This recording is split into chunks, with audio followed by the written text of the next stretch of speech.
Nicholas, Hey, how Matt. you doing today? Hey, great. Hey, Lena, how are you? Hey, excited to be here. Oh, I know. Hello, Lena. Well, happy Memorial Day, everyone. Yeah, Or amazing. Memorial Day weekend. Yeah, it's coming. It's coming. It's coming. We lots to celebrate. Lot going on this weekend. And Lena's hasn't been here in a little while. The last time we talked to Lena, she was growing tomatoes for the first time. What a great segue into Lena. Any tomato salads or what's the plan this weekend?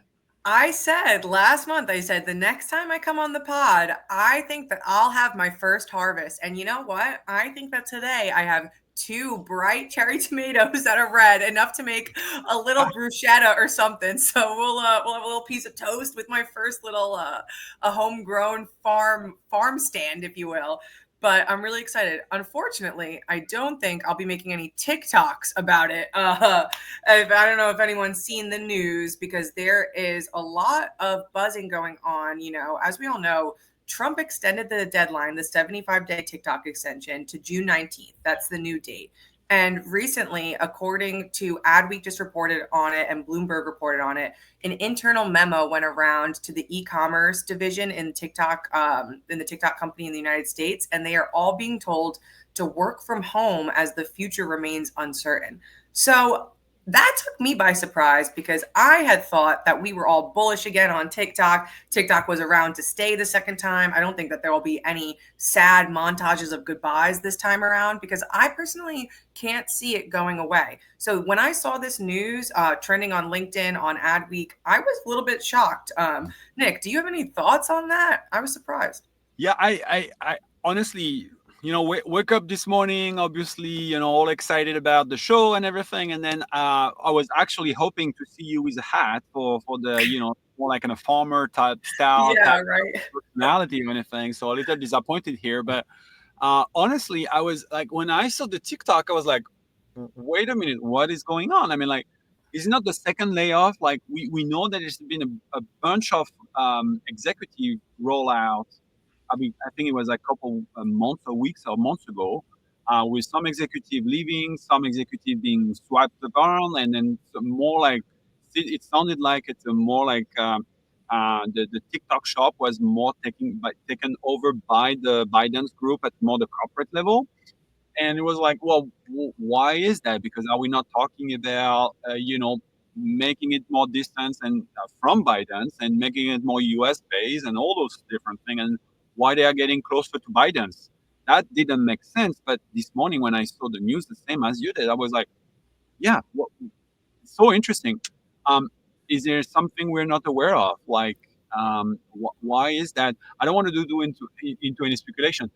The other thing could also well be, and I don't know if you think of this, Matt, is why do you need so many people if everyone talks about them?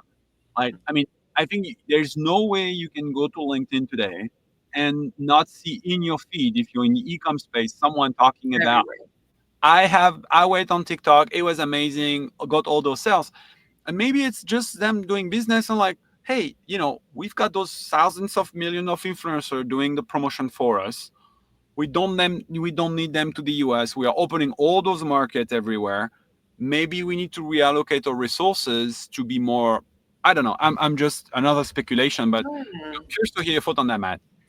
Well, first off, this is called the VCommerce podcast. We mention TikTok every week on this show because there's always news in this Absolutely. space, and TikTok, the threat of laying off hundreds of people is a big deal. I agree. Like, I think every ecom company should be considering video streaming and live streaming, and TikTok is just a leader in that category. So maybe TikTok is realizing that some of their personnel and some of their experts, these companies are bringing their own experts in, and they're not necessarily needed for the uplinks of these brands getting on their platform, because every company, it's a trial and error. Every company is figuring this out. TikTok last Black Friday made $100 million in the US on a single day. Oh, wow. And it's chaotic, it's disruptive, and unpredictable. No one really knows which direction it's going. Take aside the political aspects of it. Like, how do you get your video to go viral? how do you get a single video to really, get that return on investment that you want? So we're all trying to figure this out. Everyone in this company or everyone in this eco space is trying to figure it out, right? So I wonder if they know something that we don't know. I wonder if there's something going on behind the scenes that they're kind of getting ahead of. But it grabbed all of our attentions this morning. Something's going on with that. Yeah, I think it's honestly, I think the president has said he wants to keep TikTok to be there. We also know that Biden's at the beginning of this whole story say they will prefer to sell, they will prefer to shut down than selling. And are we looking at this play where basically, I think we're still are not in super love with China as a country. We're not. We're not. And then I want to say this one other thing is that I am seeing constantly, we do job fair Fridays from eTail where we spotlight different jobs in the e-commerce retail industry market. And I am seeing live job postings go up specifically for an e-commerce TikTok shop managers.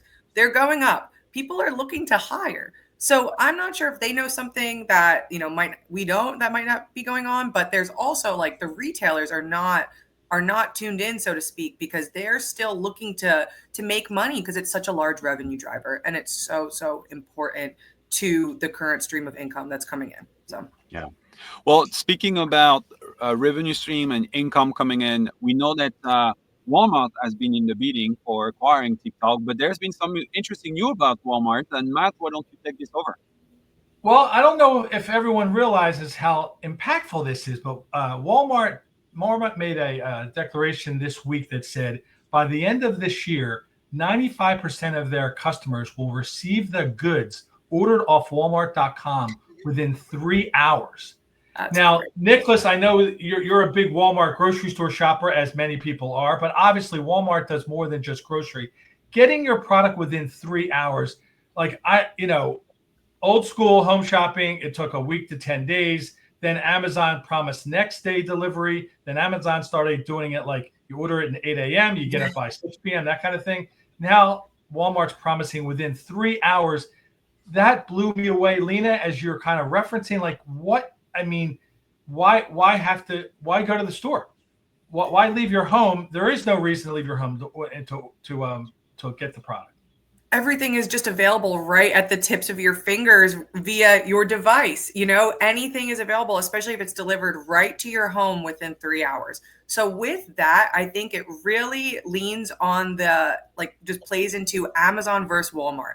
They are constantly going head to head in competition. And this 3 hour delivery trial time, that makes a huge impact on the customer base that opens up to them. So I'm really excited to see where this takes them and how they kind of come for Amazon, if you will. Yeah. So my take on this personally is slightly different because, maybe it's me and the way I shop, but I will say that we shop Walmart at home. So we're both a Prime and an Amazon and a Walmart customer. We initially, during the pandemic, were exclusively Prime Whole Food shopper with delivery and everything, and which was great and everything, but it's still pretty pricey, and we don't go out Whole Food on a weekly basis. Mm-hmm. We typically are more like a trader shopper if we had to make a choice. But then recently, activity has been picking up for both my wife and myself, and so we felt like, hey, getting delivery will be interesting. So my wife started the Walmart route, and Walmart is interesting because you got all those brands. And to be frank with you, there is the Walmart section of the grocery where you have in store, but they also have this huge assortment, so you can really create some really interesting baskets and stuff. So we've been starting to have that, and they have been on this. They have been already delivering within a 3 to 6 hour time frame already to us, right? So obviously I'm in a suburb of Atlanta, so maybe that's the reason. But Walmart is all, they are all around us in terms of stores, and so it makes sense to deliver locally.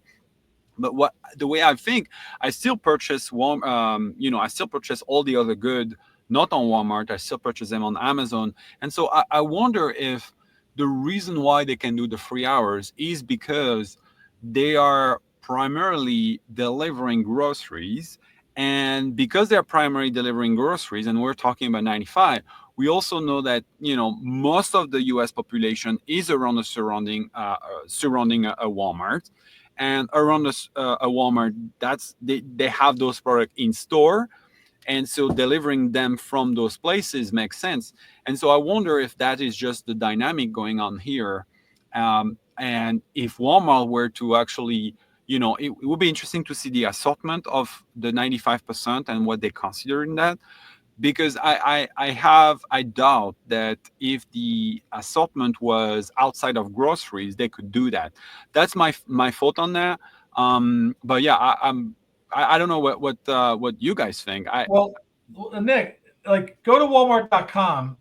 There's not even groceries listed on their homepage. So they're not pushing groceries, although I know the groceries is a big category in all of the U.S. retail. You know, it's a big conversation with all these grocery stores closing down and everything. But Walmart does more than that, and I think to Lena's point, they're going head to head with Amazon. So the logistics alone on how Amazon does that fast delivery blows me away. Has continued to blow me away. Now Walmart's got the same dynamic. Yes, real time sales off the website going into their local distribution center or store makes complete sense. But you got to have the people pull the product off the shelf. You got to get the person, you know, the product into a car or into a truck to deliver to you within 3 hours. 3 hours. So like halfway down the page, you see Memorial Day like things like home decor products and all of that. Like that's this weekend. So if you're having a holiday party tomorrow afternoon or even today, you know, you can order things for decoration for the Memorial Day holiday and get it in 3 hours.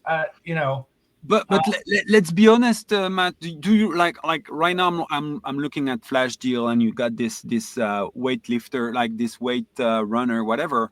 Do you really believe that this is an item you can get in 3 hours anywhere from the country? I mean, I still have a hard time believing that. Those, you know. You don't believe it. I agree that Walmart has the power of delivering in 3 hours, like grocery stuff and, you know, accessory to groceries. But when you start talking about, you know, patio and home things and TV, maybe TV is different, but this is where I think that the main differentiating factor now with this 3 hour delivery window is that Nick, you touched on this before. Walmart has storefronts.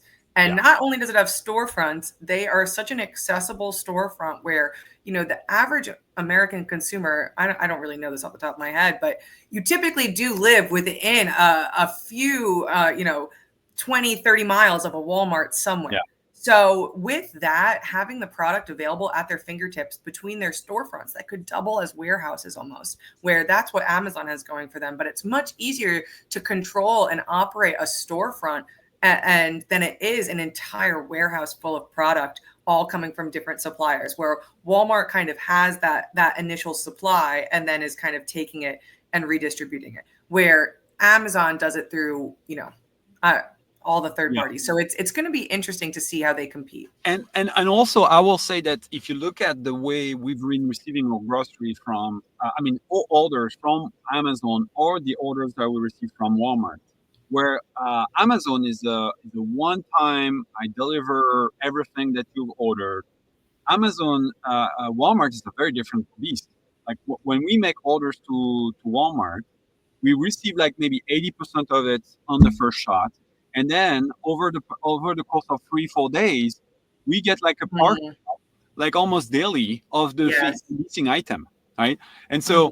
It's a very different way where Amazon is like, hey, I got the product and you're going to get it in 2 days.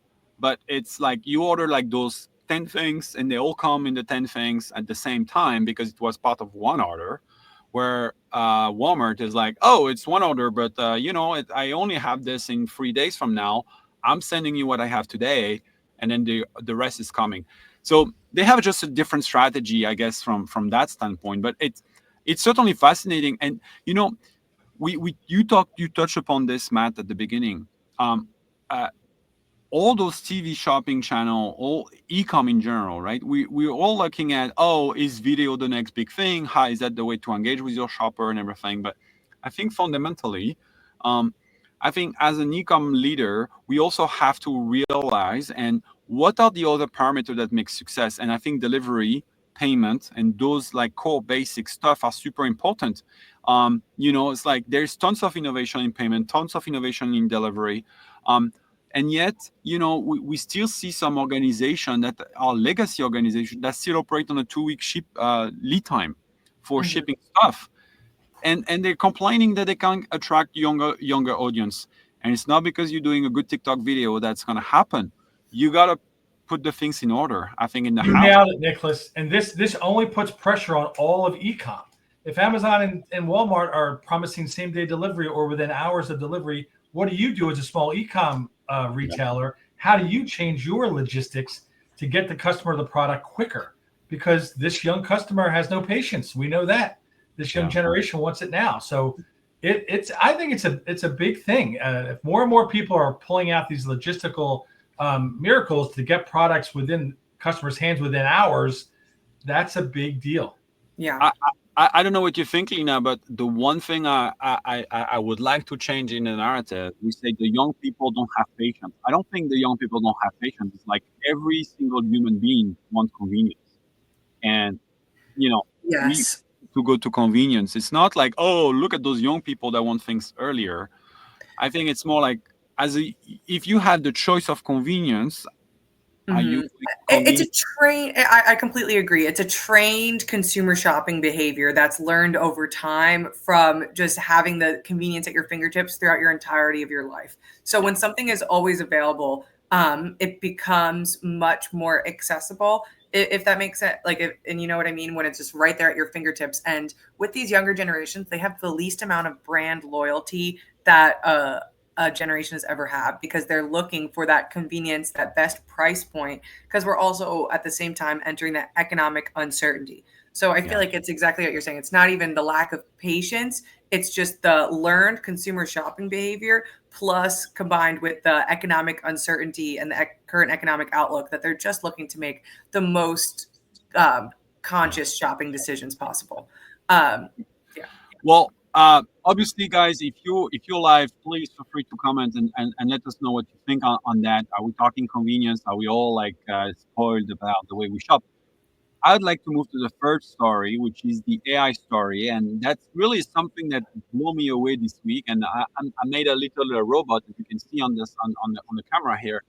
Have you seen VEO3? VEO3 is this amazing new model from Google and Gemini, and basically you can enter a prompt, and then you come up with a video, and a video that you can have subtitle on it, you can have a real thing, real thing. So what I wanted to do for today is I created this prompt while we talked about this. So I created this prompt that I want to share with you guys. And the prompt is the following. So let me pull this up. And the idea is that let's do a small video together and see if what it does. I say simulate a grill party for Memorial Day where a dog comes sneaky and steal a hot dog off the grill and run away, while two guys have a beer and see the dog and say, well, happy Memorial Day. So I'm going to run this prompt, and we'll see in a few seconds about what the result is about. But I'd love to hear your thought, if we can generate some crazy video, obviously those ones are 8 seconds.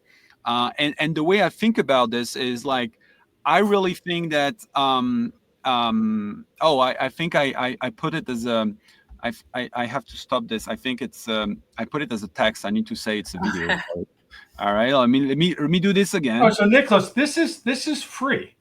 Yeah. I mean, no, this is not free. I paid for the VEO3. It's the Ultra program, Ultra and I think it's it's 100 something for 3 months. So it's not crazy expensive, but it's not free either, right? So it's part of the higher tier of Google.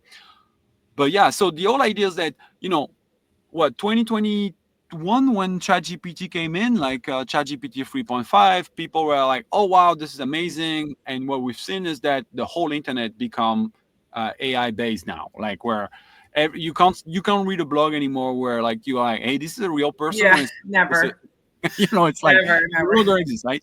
So I wonder, as we know, 80% of the whole internet consumption is video, and yet AI video has been really reserved for the Luc Besson and like all those guys that are leveraging AI for making like big buckstar movie.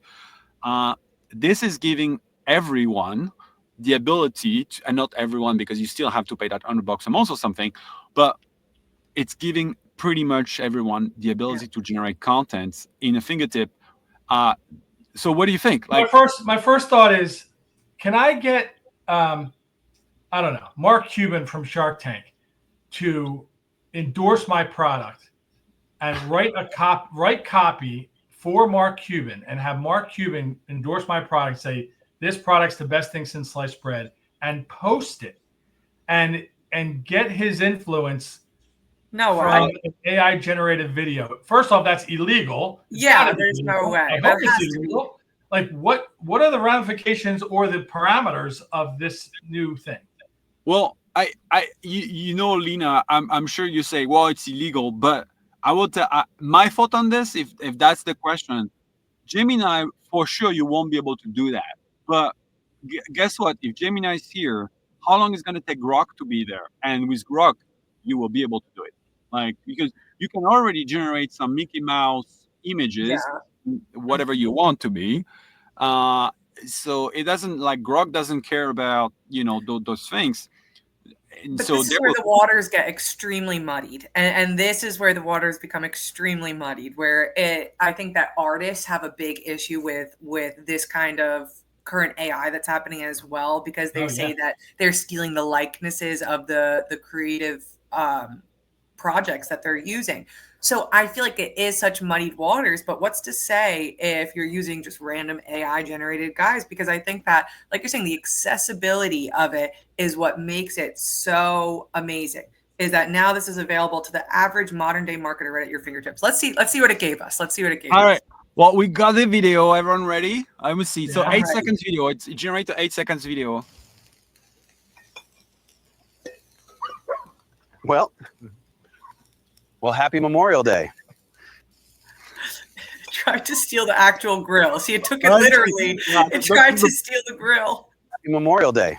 I'm looking at your video. So you didn't put red Solo cup. And you didn't put the name of what kind of happy Memorial Day. Or what the guys look like. You just wrote a small block of text.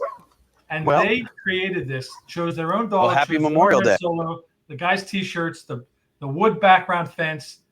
Like it was right? Just a small block of copy you wrote. Yeah. So simulate a grill party for Memorial Day where the dog comes sneaky and steal a hot dogs off the grill. So like that's all you said.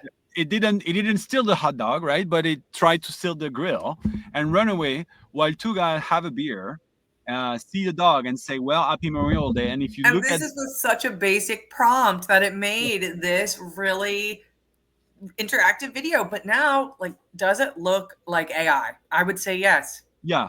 But does it look, could it have been a real video also?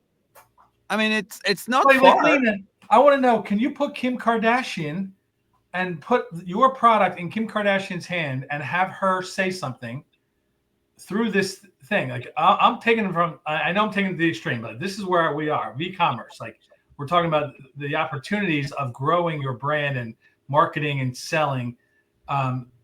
This is a dangerous thing. This is a really dangerous thing. It's fun. You did that in like 7 minutes, Nicholas. I bet you if you get more experience with it, you can do it in 2 seconds. Like what is the ramifications of this whole technology? I don't know. It's like we don't know. I don't know. He doesn't know. We'll have to see, I guess, right? Like I have no idea. Yeah. Nicholas, back to where I started with this whole AI thing. I don't like it. It's scary. It's scary.